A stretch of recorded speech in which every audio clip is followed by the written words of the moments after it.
Hello everyone.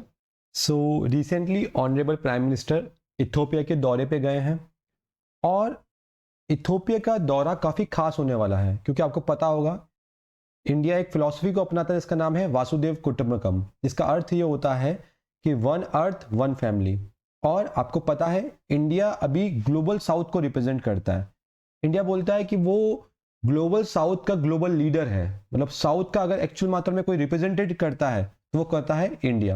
और अगर मैं साउथ की बात करूं, ग्लोबल साउथ की बात करूं, तो वहां पे सबसे इंपॉर्टेंट हो जाता है हमारा अफ्रीका कॉन्टिनेंट। तो इथोपिया की विजिट के बाद इंडिया और अफ्रीका कॉन्टिनेंट के बीच में जो रिलेशन है और बेहतर होते देखेंगे। देखते हैं पूरा मामला क्या है। देखो, ऑनरेबल प्राइम मिनिस्टर अभी हमारे इथोपिया की विजिट पे गए हैं और ये कहाँ गए हैं आपको पता होगा। इथोपिया है कहाँ? इथोपिया हमारा अफ्रीका में है, ठीक है। ईस्ट अफ्रीका में मेनली इथोपिया आता है। इसकी जो कैपिटल है अडीसा अबाबा, वहां गए हैं। और ये कब हुआ है? जब इथोपिया लेटेस्ट मेंबर बन चुका है हमारे ब्रिक्स का। आपको ब्रिक्स ऑर्गेनाइजेशन के बारे में पता होगा, तो ब्रिक्स का लेटेस्ट मेंबर कौन है? हमारा इथोपिया। अब इथोपिया की अगर मैं बात करूं तो जो इथोपिया है उसके जो हमारे रिलेशन है वो बिल्कुल ऐसे हिस्टोरिकल रिलेशन है, बिल्कुल न्यू रिलेशन नहीं है। कैसे? अगर आपने सुना हो कि ये जो हमारा रोमन एम्पायर है, तो हम जब रोमन एम्पायर से ट्रेड करते थे वो विद दी रोमन, ये है हमारा प्यारा भारत और ये था हमारा रोमन एम्पायर। तो रोमन एम्पायर से इंडिया की जब हम ट्रेड करते थे with the help of Aksum empire. ये कौन सा है हमारा? अक्सुम एम्पायर की हेल्प से हम क्या करते थे? ट्रेड करते थे। तो इंडिया जब रोमन एम्पायर से क्या करता था? ट्रेड करता था। तो वो किसकी हेल्प से करता था? With the help of Aksum. तो जो अक्सुम आज का क्या है? इथोपिया। उस टाइम उसको अक्सुम एम्पायर के नाम से जाना जाता है, आज के टाइम में इसको इथोपिया के नाम से जाना जाता है। तो इंडिया और इथोपिया की जो टाइज है, रिलेशन है, वो 2000 साल पुराने हैं, ठीक है। इंडिया वहां पे क्या एक्सपोर्ट करता था? स्पाइसेस, मसाले एक्सपोर्ट करता था, सिल्क एक्सपोर्ट करता था, ठीक है। वहीं इथोपिया हमको क्या एक्सपोर्ट करता था? इथोपिया हमको गोल्ड, आइवरी, हाथी के दांत एक्सपोर्ट करता था। तो ये एंशियंट टाइम से हम लोग क्या कर रहे हैं? इथोपिया के साथ इंपोर्ट और एक्सपोर्ट कर रहे हैं। अब अगर मैं प्रेजेंट एथोपिया की बात करूं, जो पुराना हमारा क्या था? पुराना हमारा एक्सुम एम्पायर था। तो प्रेजेंट अगर मैं इथोपिया की बात करूं तो उसकी लोकेशन देखिए, ये ईस्ट अफ्रीका में आ रहा है, ठीक है। अब इथोपिया, सबसे पहली बात तो आपको याद रखना है ज्योग्राफिकली क्या है, ये लैंडलॉक कंट्री है। लैंडलॉक कंट्री मतलब ये एक ऐसी कंट्री है जिसकी बाउंड्री किसी ओशन से या किसी सी से नहीं लग रही। आप देख रहे हैं कि इथोपिया की बाउंड्री किसी ओशन से लग रही है? नहीं लग रही है, लैंडलॉक कंट्री है। दूसरी बात, आप यहाँ पे एक और कंट्री देख रहे होंगे इथोपिया के नॉर्थ में, जिसका नाम है इरिट्रिया। ये रही वो कंट्री। पहले ये जो इरिट्रिया थी वो इथोपिया का ही पार्ट थी, पर 1993 के अंदर ये इरिट्रिया क्या हो गया? इंडिपेंडेंस हो गया। तो अगर आप क्वेश्चन आता है कि जो इथोपिया है वो स्टार्टिंग से लैंडलॉक कंट्री है क्या? नहीं। पहले इथोपिया की बाउंड्री रेड सी से लगती थी, बट इरिट्रिया के अलग होने के बाद इथोपिया क्या बन चुका है? हमारा लैंडलॉक बन चुका है। और साथ ही साथ में बात करूं, ये इथोपिया किसका पार्ट है? आपने सुना होगा हॉर्न ऑफ अफ्रीका एक रीजन है। हॉर्न ऑफ अफ्रीका रीजन क्यों अपना फेमस है? क्योंकि यहाँ पे बहुत ज्यादा पायरेट्स, लुटेरे, समुद्री लुटेरे होते हैं। इसमें कौन कौन सी कंट्रीज आती हैं? सिंपली आपको याद करना है, सीड। सीड मतलब सिंपल अपना, ये सोमालिया हो गया,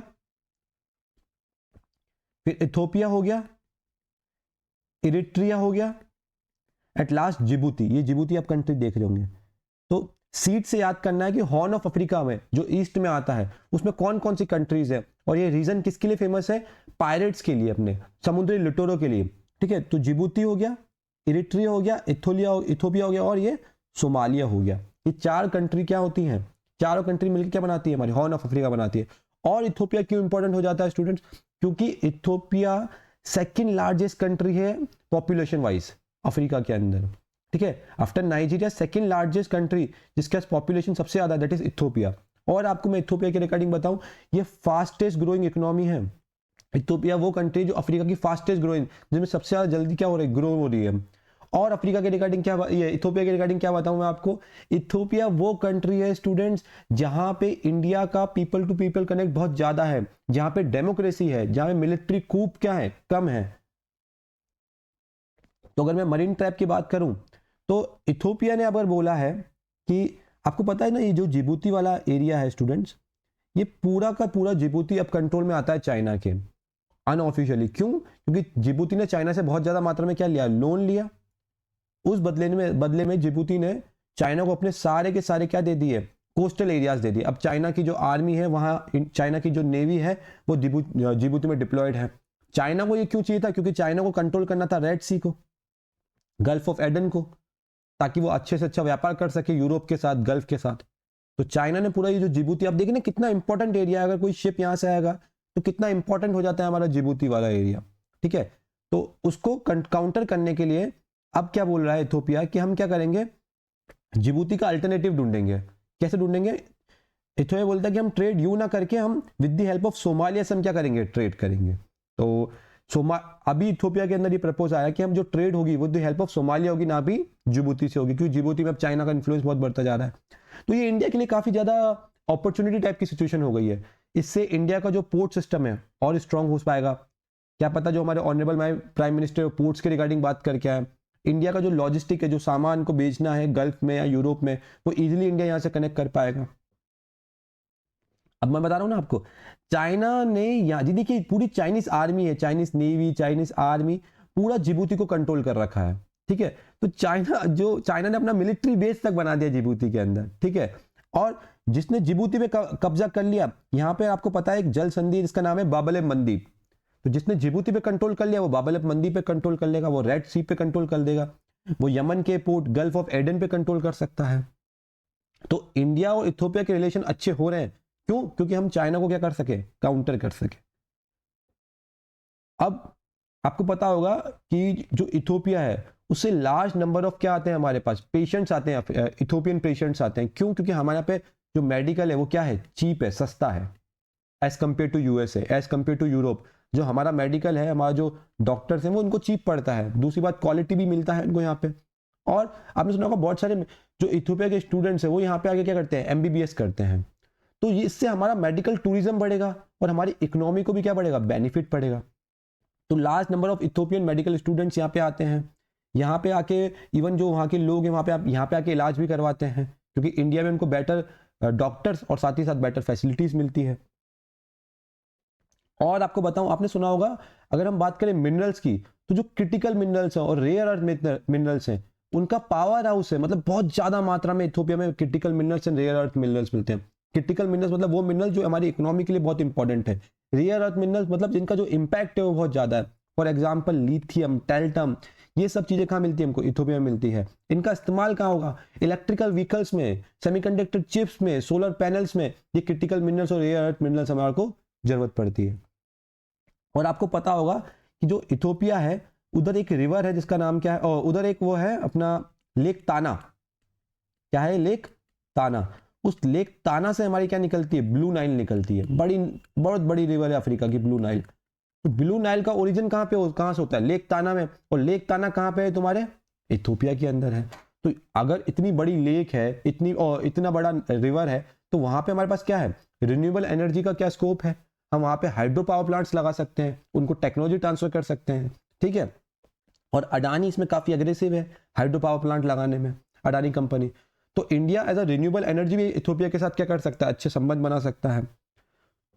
और इंडिया का तो है ही कि भाई हमको रिन्यूएबल एनर्जी की तरफ जाना है, इसलिए तो हम इंटरनेशनल सोलर अलायंस बनाई थी। वो इंटरनेशनल सोलर अलायंस का पार्ट भी है इथोपिया, ठीक है। और दूसरी बात, इथोपिया की अगर मैं बात करूं तो आपने सुना होगा जैसे यूरोपियन यूनियन होता है यूरोपियन कंट्रीज का, वैसे एक अफ्रीकन यूनियन है। तो अफ्रीकन यूनियन का जो हेडक्वार्टर है वो भी कहाँ है, इथोपिया की कैपिटल में, जिस अडीस अबाबा में। और आपको पता होगा कि जब G20 हुआ था भारत के अंदर 2023 के अंदर, तो अफ्रीकन यूनियन को किसने अध्यक्षता दिलाई थी, किसने G20 का मेंबर बनाया था, इंडिया के कहने पर। इंडिया ने कहा अरे अफ्रीका जैसा देश, इतना बड़ा देश, उसको आप किसे पीछे छोड़ सकते हैं।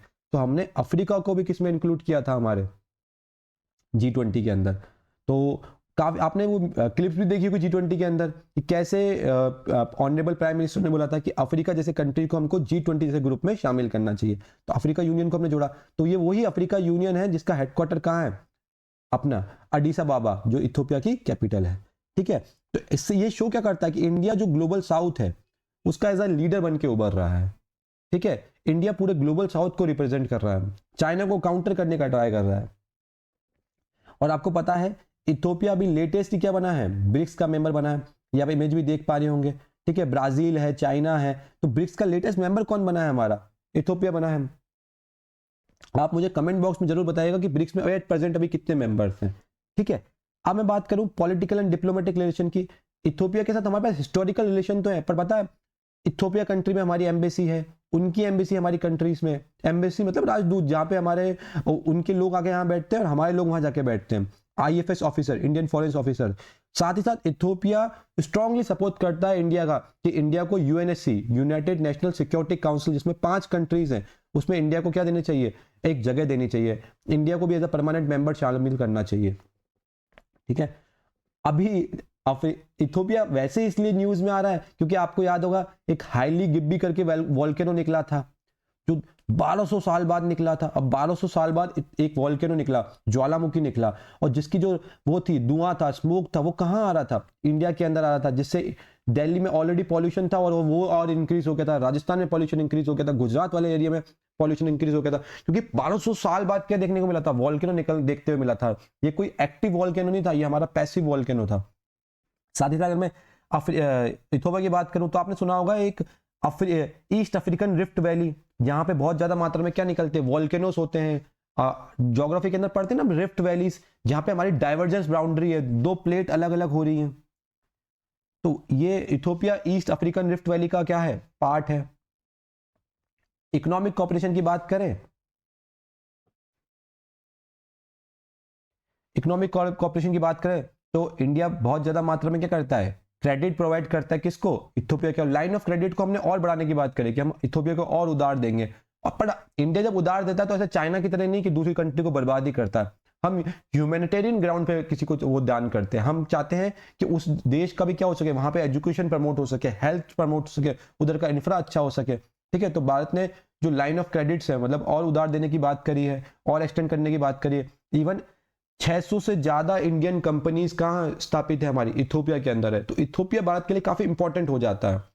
बता रहा हूं ना, ये कुछ उन देशों में से है जहां पे अभी इथोपिया के अंदर क्या है? डेमोक्रेसी जिंदा है। अदरवाइज इथोपिया की मोस्ट ऑफ कंट्री के अंदर आप देखेंगे तो मिलिट्री कूप लग रहे हैं, मिलिट्री शासन लग रहा है, ठीक है। इससे हमारा जो इंडियन एक्सपोर्ट्स है, लाइक फार्मास्यूटिकल, मशीनरी, स्टील्स, हम बहुत ज्यादा मात्रा, आपको याद है कोविड आया था तो इंडिया ने कोवैक्सीन और कोविशील्ड कहाँ दी थी? अफ्रीका नेशंस में दी थी। तो हाँ, बहुत ज्यादा मात्रा में जो हमारी पैरासिटामोल्स है, हमारी फार्मास्यूटिकल्स दवाइयां हैं, वो हम कहाँ एक्सपोर्ट करते हैं बेटा? हम एक्सपोर्ट करते हैं हमारे इथोपिया में। हम मशीनरीज एक्सपोर्ट करते हैं, हमारे स्टील प्रोडक्ट्स एक्सपोर्ट करते हैं इथोपिया के अंदर। तो इथोपिया इकोनॉमिकली इंडिया के लिए बहुत ज्यादा क्या है? इंपॉर्टेंट हो जाता है, हमारा बहुत बड़ा मार्केट है इथोपिया के अंदर। So okay, thank you so much everyone. Hopefully आपको ये लेक्चर काफी अच्छा लगा होगा।